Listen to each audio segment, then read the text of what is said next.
विधान परिषदेची निवडणूक जाहीर होताच भाजपमध्ये हालचाली। 100हून अधिक उमेदवार इच्छुक, आमदारकी मिळवण्यासाठी लॉबिंग सुरू। नारी शक्ती वंदन विधेयकाचा महिलांच्या सशक्तीकरणाशी काही संबंध नाही। हे विधेयक एससी एसटी आणि ओबीसी विरोधात जुना कायदा आणा, आम्ही पाठिंबा देऊ, राहुल गांधींची भूमिका।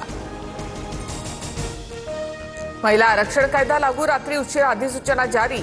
अमित शहा लोकसभेमध्ये उत्तर देणार, थोड्याच वेळामध्ये 3 विधेयकांवर मतदान। नाशिकमधील धर्मांतरण प्रकरण कटाचा भाग, सरकारने गंभीर दखल घेतली आहे, दोषींना सोडणार नाही। धर्मांतरण प्रकरणावरून मुख्यमंत्री फडणवीसांचा संताप। संतोष देशमुख हत्या प्रकरणातील आरोपी वाल्मिक कराडची प्रकृती बिघडली, जिल्हा रुग्णालयामध्ये कराडची वैद्यकीय तपासणी सुरू।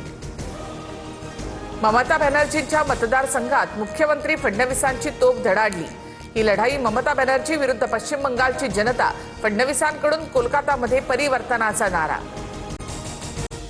मनसे अध्यक्ष राज ठाकरेंनी मनपा आयुक्तांची भेट घेतली, पालिकेत हजर राहत राज ठाकरेंकडून नव्या आयुक्तांना शुभेच्छा। दरम्यान राज ठाकरेंकडून ठाकरे सेनेच्या नगरसेवकांशी देखील चर्चा।